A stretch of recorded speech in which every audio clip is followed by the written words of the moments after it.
नमस्कार। ओम श्री परमात्मने नमः। अर्जुनुवाच अपरं भवतो जन्म परम जन्म विवस्वते कथम एतत् विजानीयाम त्वमादौ प्रोक्तवानिति। अर्जुन ने भगवान कृष्ण से कहा कि आपका जन्म विवस्वान के बहुत बाद हुआ था, तो मैं यह कैसे मान लूं कि प्रारंभ में आपने विवस्वान अर्थात सूर्य को ज्ञान योग का संदेश दिया था। पिछले 3 श्लोकों में श्री कृष्ण ने अर्जुन को बताया कि कैसे योग का ज्ञान पुरातन काल में अस्तित्व में आया था। उन्होंने बताया कि मैंने यह ज्ञान विवस्वान अर्थात सूर्य को दिया, जो कि मनुष्य के वैभव का प्रतीक है।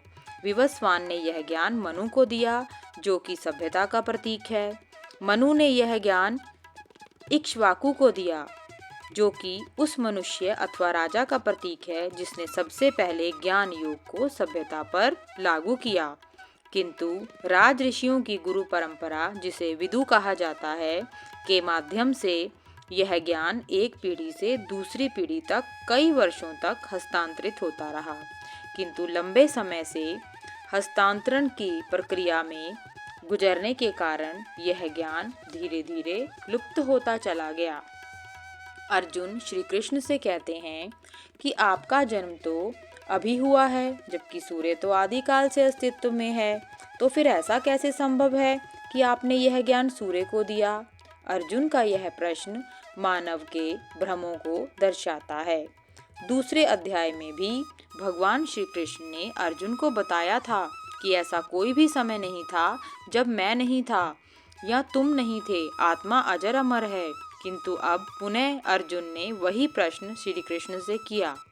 मनुष्य की प्रकृति ही ऐसी है कि वह मानता है कि उसका अस्तित्व केवल उस शरीर तक ही सीमित है, किंतु प्रकृति ने मानव का स्वरूप ऐसा ही बनाया है कि वह अपने संरक्षण को ढूंढता है। यही विचारधारा हमें जीवन में आगे बढ़ने की प्रेरणा देती है। मनुष्य अपने जीवन के बहुत से अनुभवों को भुला देता है, स्वप्नों को भी मनुष्य भुला देता है, यहाँ तक कि हम अपना बचपन भी भुला देते हैं। इसी प्रकार से हमें अपना पिछला जन्म भी स्मरण नहीं रहता। कुछ लोगों को पिछले जन्मों का स्मरण रहता भी है, जो यह दर्शाता है कि हमारा जन्म हमारे अस्तित्व का छोटा सा हिस्सा है। हमारा अस्तित्व जन्म के परे भी जाता है।